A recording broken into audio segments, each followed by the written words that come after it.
Thanks everyone for staying back till now. We have saved the best session for the last.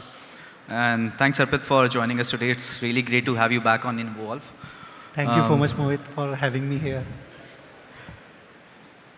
All right, so guys, what we have done basically, we have created different themes that we'll be discussing with Arpit. So obviously he'll tell you about the business model of SpeakX and everything, how the pivot was done, what all things goes through when a founder goes through a pivot, right? And how did he scale the entire ScaleX business to profitability? How the fundraise happened. So if you're a founder who are looking out for raising funds, this could be a masterclass for you. And also we'll speak about the future of the product and AI, what is happening in AI, in B2C, B2B products in India and US. And this is going to be the themes that we'll be following upon. So to start off with, I would like you, Arpit, to quickly introduce yourself once and tell the audience about SpeakX. Sure. So my journey started way back in 2011. So I have been a founder for last 15 years. This is my fourth startup and have been into tech ecosystem for now more than a decade. Wore multiple hats, CTO, CEO, product, GTM, and the journey started with EdTech back in 2011, and now I'm still doing EdTech. In transition, I pivoted to different companies and different models in different industries. But yeah.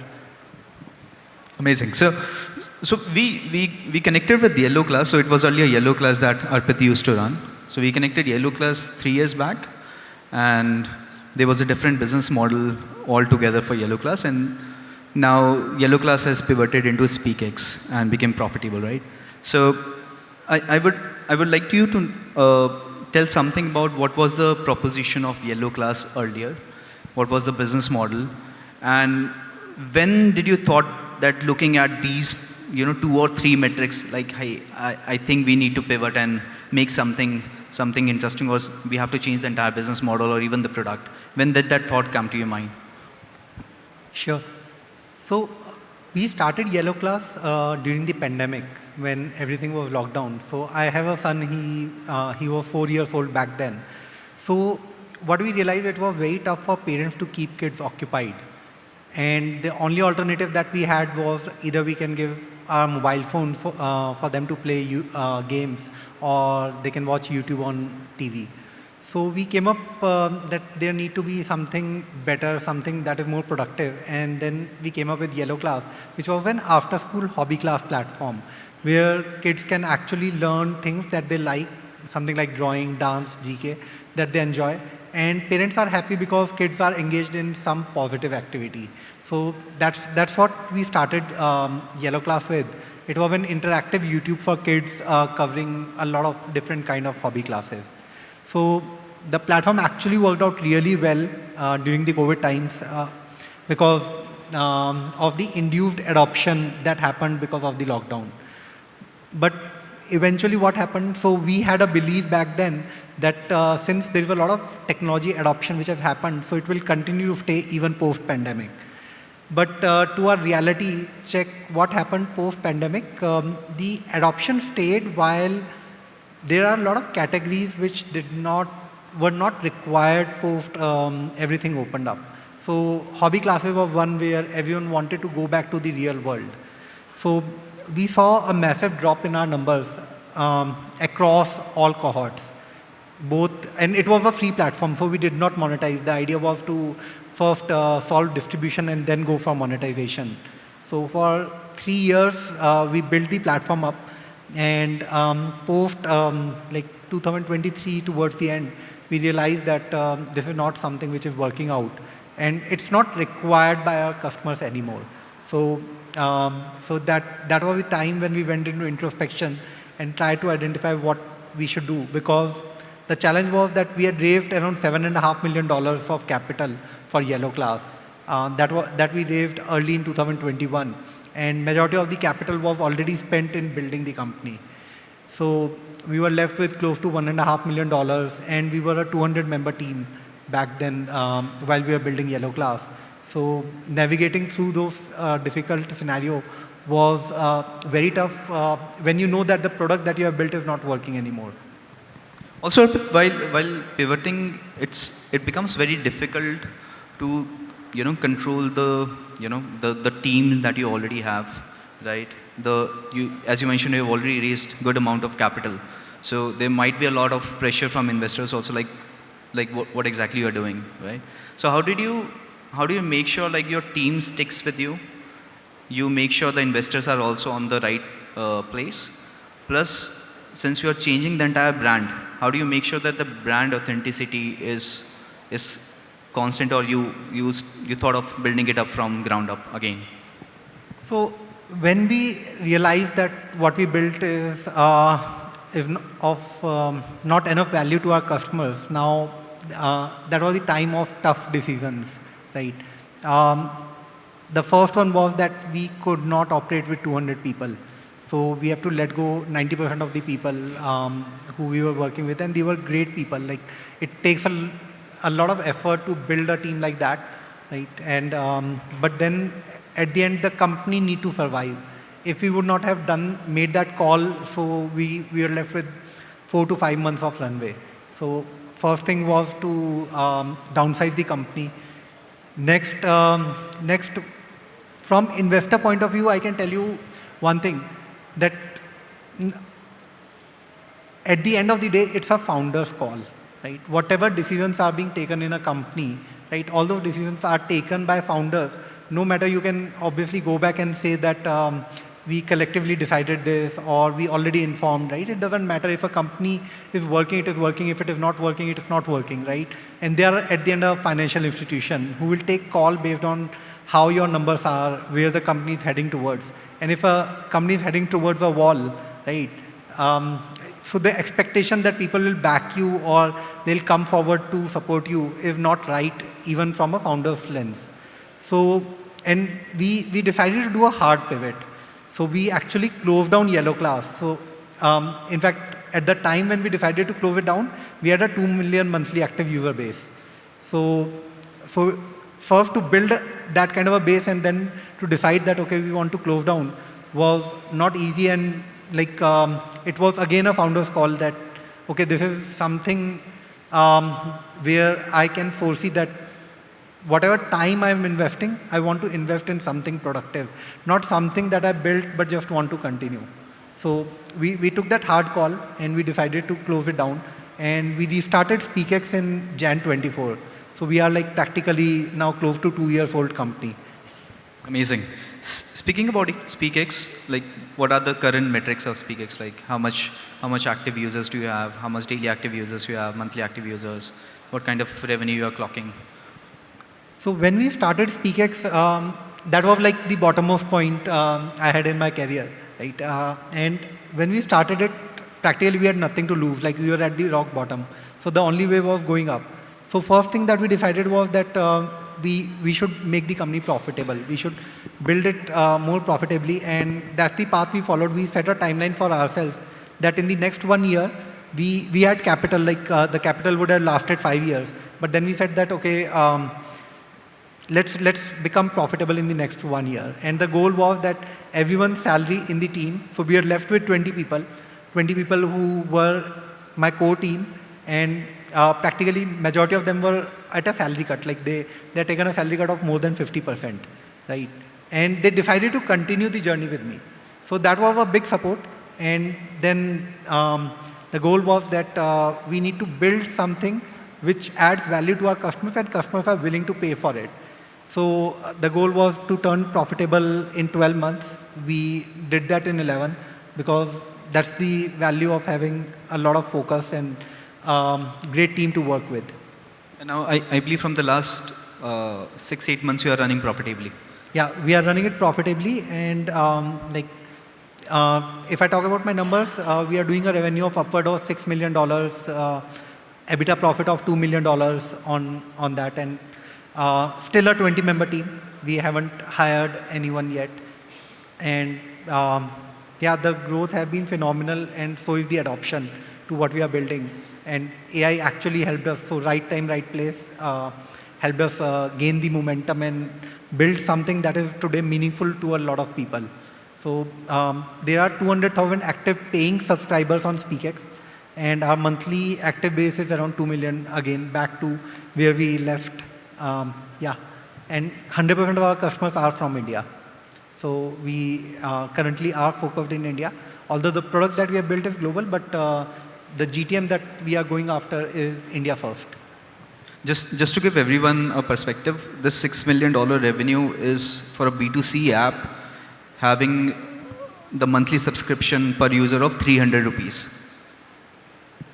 Right? So it's that scale.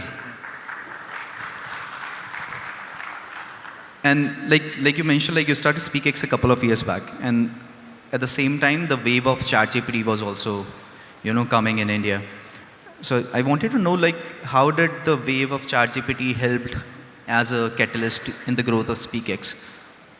So the reason why we pivoted to SpeakX from Yellow Class was because today there are a lot of new age tech which was, like I'll talk about 2023 when we decided, right? Back then what ChatGPT actually solved was conversational layer. So there are a lot of use cases which got developed over the last 2 years. But that was the first use case with which ChatGPT came in. So in language learning, there is a very interesting aspect that to learn a new language, you don't need to actually speak in that language, because you need to learn vocabulary, you need to learn grammar, you need to learn a lot of basics around that language. But to learn to speak a language, you need a person whom you can speak in that language with, right? You need a person who already knows that language. So ChatGPT was there. The OpenAI came up with a framework which actually supported human-like conversations. So that actually empowered this entire industry. So this industry did not exist pre-ChatGPT, in the pre-ChatGPT era. So Duolingo was a player which was into language learning. So they never focused on the spoken part of the language because that was an unsolved problem because of the technology constraints. So we were the early adopters of ChatGPT. In fact, we were among the few startups who got selected in a program that ChatGPT initially introduced to introduce their enterprise APIs. So we were among the very few. So we have been starting using it from the very beginning. The API actually got released. Amazing. Talking about capital and funding, like you recently raised $60 million. And I believe this time it would have been relatively very easy for you to raise funds because you were running profitability. But I want to know, like, how much capital have you raised in total? And how difficult was it to raise the first round of capital? The recent round of 16 million was, I would say, as you rightly said, was relatively easier, right? Because the way company was growing and the way we actually rebuilt it, right? A pure tech play company with 20 people doing a revenue of $6 million, EBITDA profitable, right? And looking at a very large market in India. So everyone sitting in this room would want to speak better than how they speak today, right? Everyone wants to improve their interpersonal skills, their communication skills, right?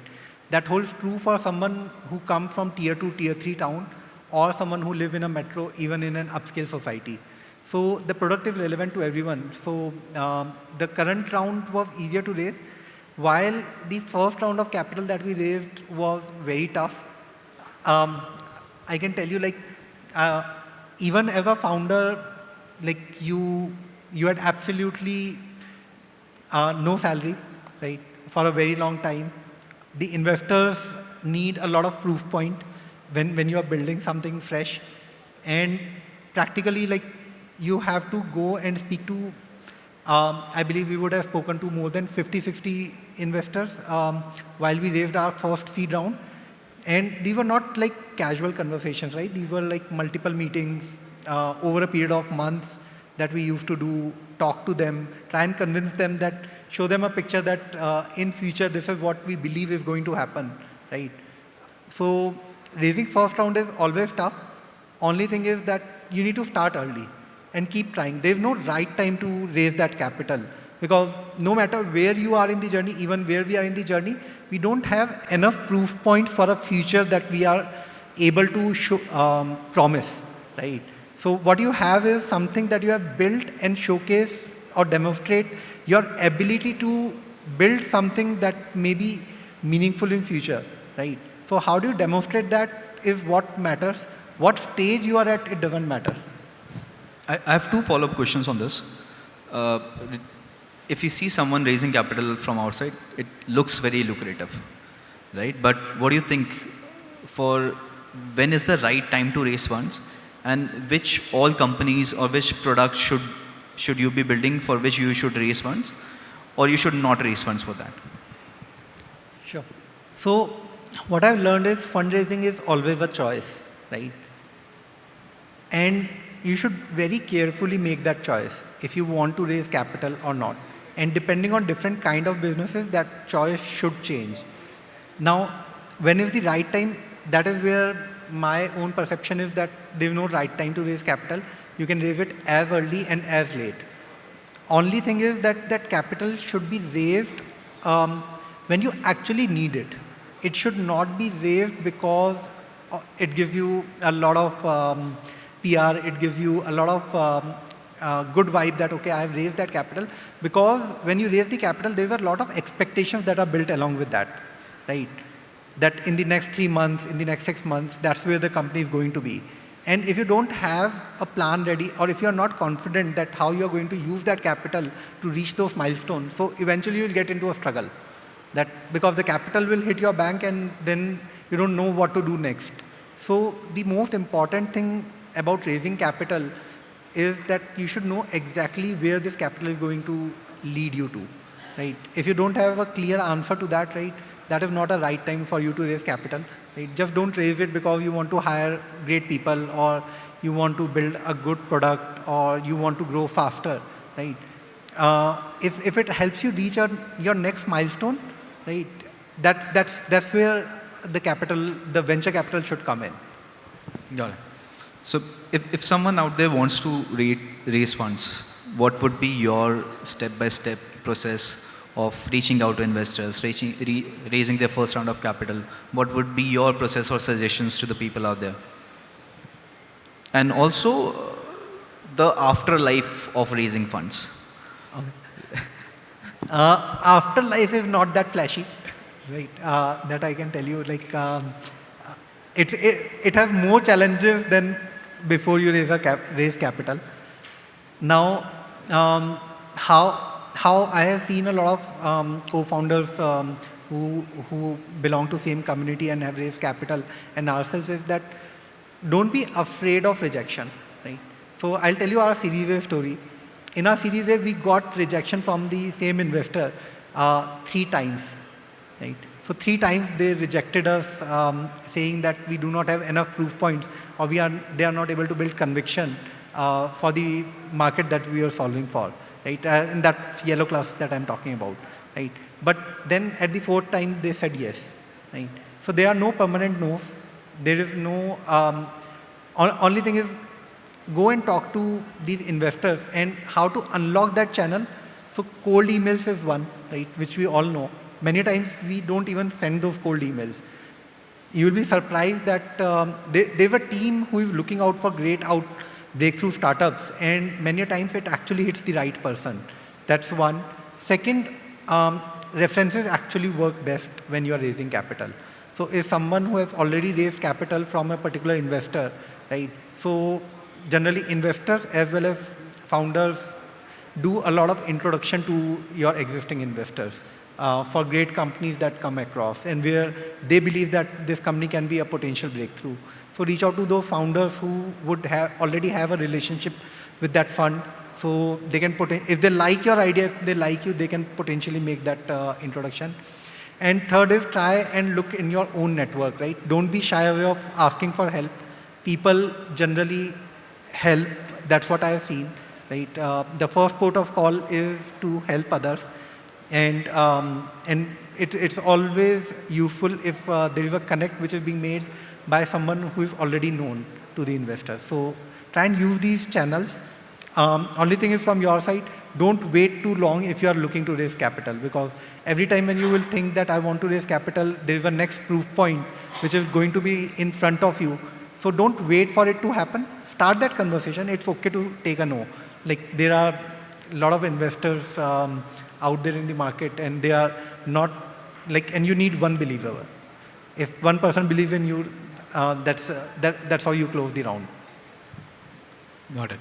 A quick trivia, guys. So Arpit and we both operate from Gurgaon itself, and we, every 6 months we keep on playing a cricket match. And what I have noticed personally, like his team never changes, which simply means that there is zero attrition in his team. So I know building a great company, team building is something which is very important. So how have you made sure that your team stickiness towards the company is of utmost priority, and how have you made sure that you have zero attrition in your team? For the team, I would say what I have learned in the last 15 years. So a company or a startup is nothing but a group of people trying to solve a problem, right? So they need to have equal passion and believe in what you are building, right? That's the team that you want to actually work with.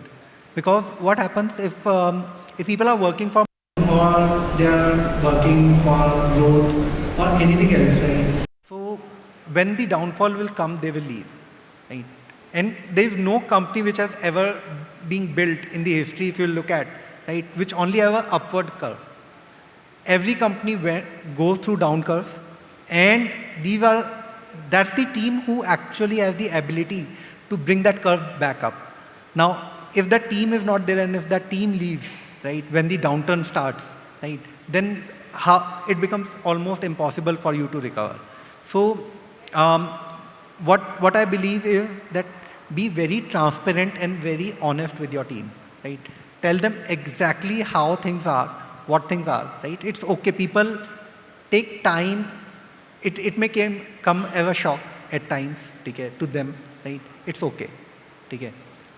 If they are aligned and if they understand that you are actually telling them the truth and you are not trying to manipulate or take advantage of things, so eventually everyone gets aligned in a couple of days or weeks time, right?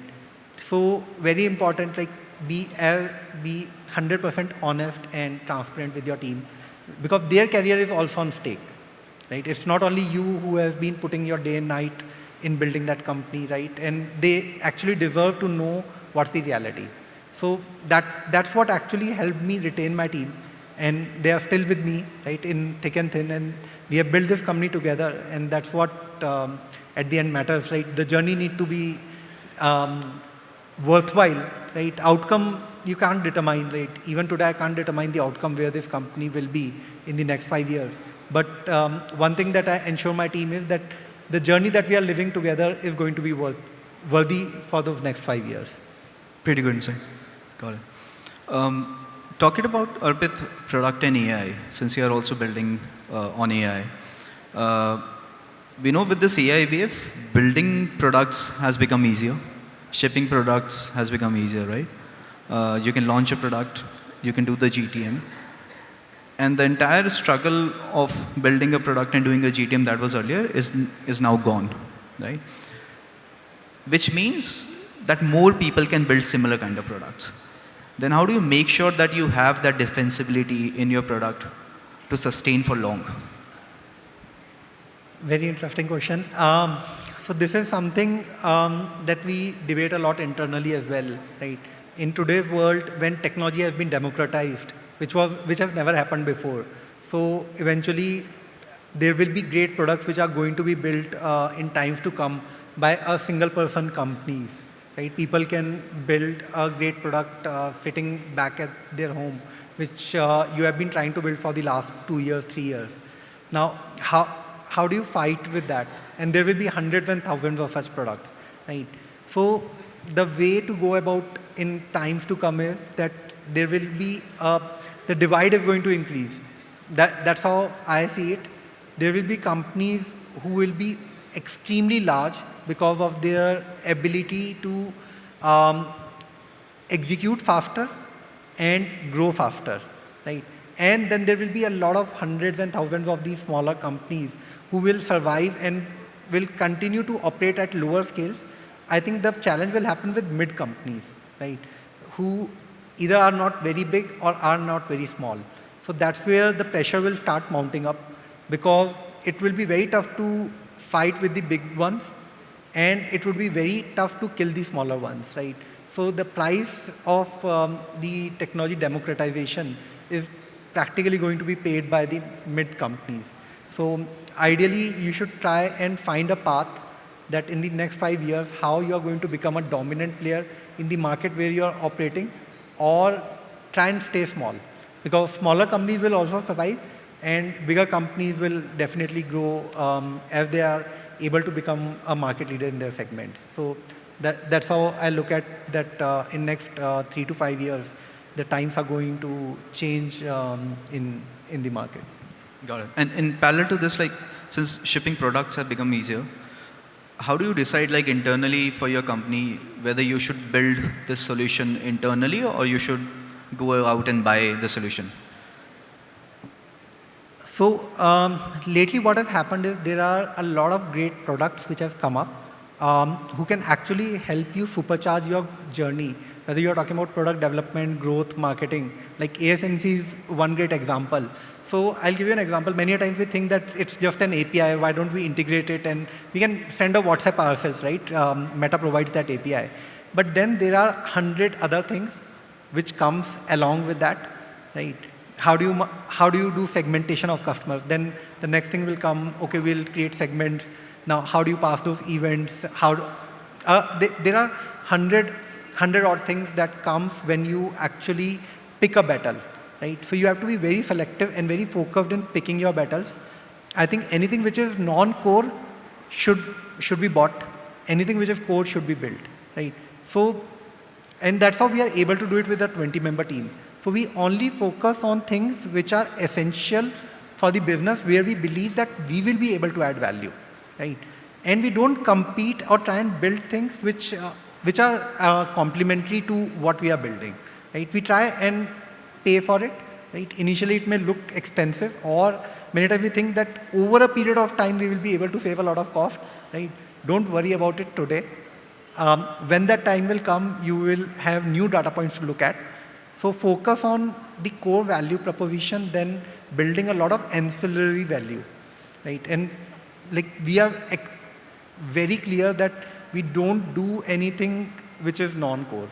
Like we always buy 100% of the time across product, technology, design, marketing. We rely on expertise of other people, then building that expertise in-house. We are a language learning company, so we are building our expertise in language learning, and not how to send a notification to anyone, or not which ad should be shown to whom. Like we generally outsource it to specialists who actually have this as their core metric. And for product-based company, I believe distraction is something which should be completely avoided in terms of tech, right? Absolutely. So I think one thing why, if you'll ask me, why we are able to achieve whatever we have done in the last 1.5 years, the reason is that our inability to do more, right? With 20 people, we could only do less. And every time when we go to our drawing board, right, we want to do 10 things, but because of our inability to do 10 things, right, we end up doing only 2. And that's the reason, if you'll say that what is the USP of my team and we as a company at SpeakX, it is prioritization, right? So your focus and your prioritization is going to help you win a lot of battles, right? That's what helped us win a lot of battles, because when we are doing 2 things, we do it in the best possible way, and that the results are disproportionate with those 2 things. Obviously, there is a cost that we did not do 8, but that is okay. You can, when you are doing 10, you still have 50 more to do. So it's okay not to do the remaining 8. Got it. Couple of more questions, guys, and then we'll open up for the audience. What's the next year's goal for SpeakX after this? Like, are you planning to raise more funds, or how are things going? So fundraising is not something that we are actively looking at. So we are an EBITDA profitable company and we will continue to operate that way. For the next 1 year, the goal is to build a stronger product. We are working hard for the last 1 year to actually create a product worth building, right? And like with all that we have done in the last 1.5 years, we still believe we are not yet there, right? So we are now focusing on adding more value to our customers, right? We are charging our customers 300 rupees, which is a lot. That's what we believe. And then we need to give back a disproportionate value for what we are charging to our customers. And in the next 1 year, we are going to establish that while continue to stay profitable. We do not put ourselves in that what should be the revenue or what should be the profit. We obviously aspire that we should do 100 crores of profit with 500 crores of revenue. That's the goal that we have in terms of our revenue target, because you need to put it to some measurable numbers as well. But if you ask me as a founder, like what me, my team, and the company has an outlook towards, so we want to build a meaningful product for our customers that should create a difference in their life. Got it. So the last question is basically like you have been building startups since 2011. So it's been like 14 years you have been in the startup ecosystem and building startups, and this is your 4th startup that you're building, right? What top 3 learnings would you like to share with the people out there who are aspiring to build any startup or who are actually building something? So I have a mentor. He told me a very interesting thing. So a learning he gave me while I started my 3rd startup, which was Yellow Class. So before I started, he told me, Arpit, देखो कभी भी ना you will never have capital or a product or anything for 10 years. Only thing that you can have is patience, right? Build a company with that patience and eventually things will get figured out. So that's a learning that I have been using in everyday decision that I take, right? There is nothing that is going to sustain for the next 10 years. Only thing is that I need to have that patience that this is a company that I want to build for the next 10, 15 years. And then my decision-making process gets simplified, right? And second is that team, something that I've already told, right? Company is nothing but a group of people solving a problem, right? You should always look at it from that lens. So find the right kind of people to work with, right? And they are the one who are going to build this company with you, right? So team is very important. And third, don't shy away from taking risk, right? As a founder, that's your core responsibility to take that risk, right? If you are not taking enough risk, so eventually you are not going to like justify your role in the company, right? Because everyone is looking for a disproportionate outcome. And to get a disproportionate outcome, there need to be a disproportionate risk, right? You cannot have a disproportionate outcome by playing safe, right? So be open to taking those hard calls, be open to taking those risks, right? One of them will work, and when it will work, it will give you a disproportionate outcome. Amazing. We'll open it for the audience. I guess we can take a couple of questions and then we'll wrap it up. Good evening, Arpit. That was a good and humbling session. Thank you. A very simple question. Talking about what you build, what you buy, right? If you could elaborate a little with a few examples. What is it that you build? What is it that you usually buy? And what is it that you use AI tools in-house and agents? So, in fact, I was covering so we have been a partner with AiSensy for the last 5 years. We started almost at the same time, similar time. So, I'll tell you like what all different use cases that we have covered with them. So, something that we had in the previous session was talking about is like cart abandonment, right? That a person came, so think of it like we created an ad, so we spent on that creative. Then we went to Meta, we actually spent on that ad. Then that customer got acquired. Then we worked in product to actually create that step-by-step funnel where the customer can lead to a product and then did an add to cart, right? Now that customer could drop off from there, right?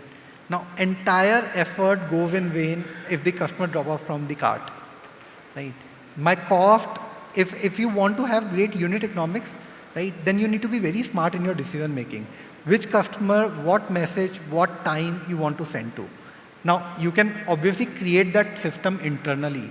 I'll tell you, like, a startup was there, right? It's a funded startup by Lightspeed. I'll not name, but then the founder told me that okay, they have created this entire system in-house where they can send SMS, email, WhatsApp, everything, like, for which MoveEngage and CleverTap are there, right? So they have built that entire system, and they were very proud that okay, we are doing it in-house. Now, as there are more channels which open up, like WhatsApp came up, then AI bots came up, that AI calls came up, then WhatsApp call comes up, right? Every time you have to go and build that system, right? It takes a lot of effort, right? And then there's a team who is continuously doing that. If there's a request that comes up, then the team is working on it. Now, so they used to use Dialog Box, which was a Google product to actually build within AiSensy, which was a very smart move.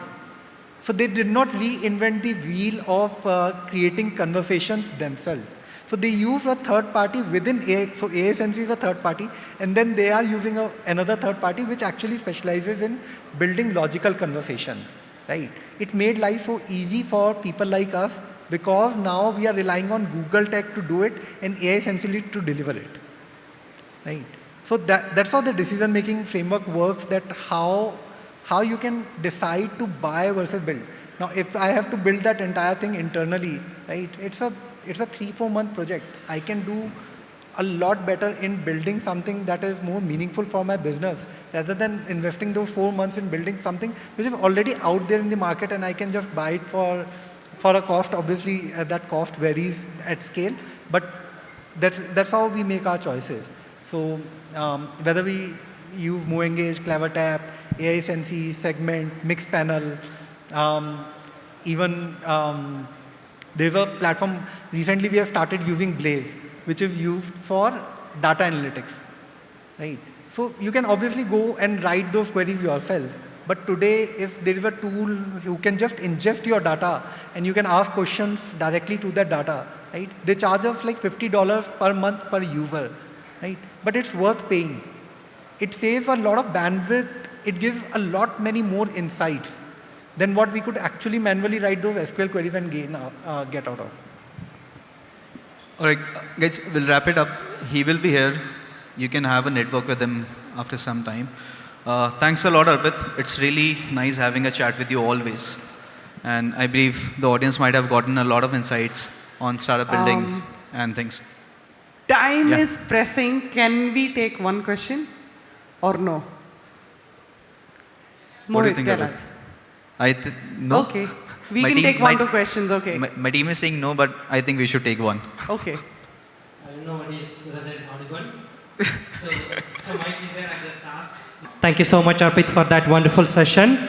Congratulations on raising 135 crores. So my question is basically on, you had a yellow class running, which was having 2 million users already on the platform. At that point of time, trying to pivot it to a SpeakX. So can you just kind of touch upon what was the reason for you to, because you already had the 2 million users. So the brand was built, right? So trying to convert a brand which was built with 2 million users and then taking it on to changing the brand name altogether, it really, I think, risk-taking ability which you spoke. So what made you to take that risk? Can you just kind of touch upon and then elaborate on that? Sure. So we had a couple of core insights based on which we decided to do the pivot. So one thing that we are certain that what we have built at Yellow Class was not working anymore. So that's a decision that we took independent of whether we would have pivoted to SpeakX or not, right? So as a founder, you at one point in time, you know that what you are building is not worth the effort that you are putting in because it is not adding enough value to your customers, right? And as a founder, you should actually know that when that value is being delivered and it's not, right? So with Yellow Class, we were certain that we have moved past that stage where we are not able to deliver enough value to our customers. Now, for SpeakX, in Yellow Class, we had a couple of programs around English. And while all the data cohorts were going down at SpeakX, the English cohorts were actually going up. That is post-pandemic. And in fact, maths was doing even better than English. Right? When we were looking at maths and English cohorts, so our assumption was correct that the adoption which has happened because of pandemic is going to stay. And companies like Physicswala have actually gained a lot because of that adoption post-pandemic. But then there are categories which got benefited out of that adoption. So ours was not one. So then we had a choice to make between English and maths. Maths we realized is a solved problem to a large extent. Tuition teachers were solving it, school was solving it, while spoken English remained an unsolved problem. And since ChatGPT was coming in, we were smart to understand that this is a new industry which is going to get created, which is into language learning because of invention of a new technology. And that's what made the basis of pivoting from Yellow Class to SpeakX. And we did not care for those 2 million monthly active users because eventually if the company would have closed down, that number would have come down to 0. So you always need to be forward-looking than backward-looking. Thank you so much, Arpit, for enriching your knowledge towards this. That was Arpit Mittal, founder and CEO from Speakx.ai. Let's have a big, big round of applause. And thank you so much for being an amazing, patient audience for all of us. Finally, we have successfully concluded all of the sessions.